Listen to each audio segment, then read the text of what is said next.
Les trois objets que j'ai ramenés qui, pour moi, sont emblématiques de mes années 90 sont forcément trois disques.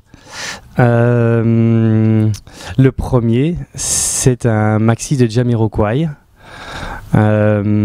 Parce que Jamiroquai est le groupe en fait qui m'a introduit au funk et puis c'est une des cassettes que j'ai copiées d'un CD, une des premières cassettes que j'ai fabriquées à partir des CD loués à la médiathèque à l'époque, qui a énormément tourné.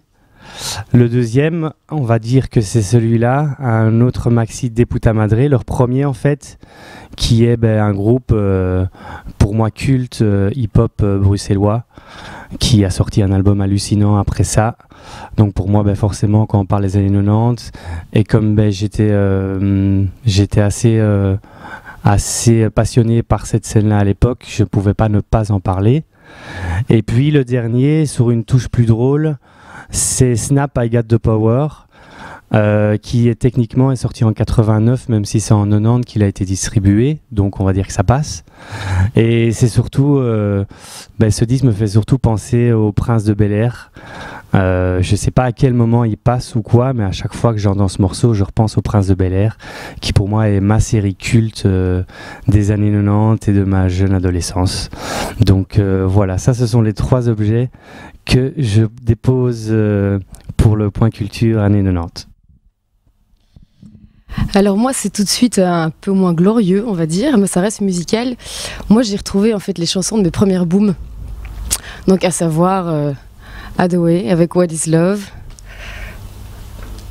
I'm Too Sexy, et surtout parce que je pense que c'est celui qu'on a le plus écouté à cette époque-là, en tout cas dans mes booms, c'était Dr Alban avec It's My Life. Donc voilà, je sais pas si j'en suis vraiment fière, mais en tout cas ça reste des très bons souvenirs, donc je les apporte aussi pour le point culture. Pour le reste, après j'ai grandi un peu et j'ai quand même fait tourner en boucle pendant des années le vieux Big Ones d'Aerosmith, qui était un peu mon disque culte à l'époque des disputes avec mes parents, que je mettais très fort dans ma chambre dès qu'on se disputait, ce qui était fréquent à l'époque, et donc du coup je pense que toute ma famille le connaît par cœur, donc ils seront peut-être très contents de voir que je m'en débarrasse temporairement. Et puis parce que c'est de saison et que je dois l'assumer, j'avais le disque de Noël des frères Hanson, que je pense la jeunesse aujourd'hui ne connaît plus, mais que personne n'a pu oublier de notre génération. Donc voilà, ils avaient fait un disque de Noël. Et je pense que c'est l'occasion de le faire un peu tourner dans la médiathèque, parce que là, le temps est propice.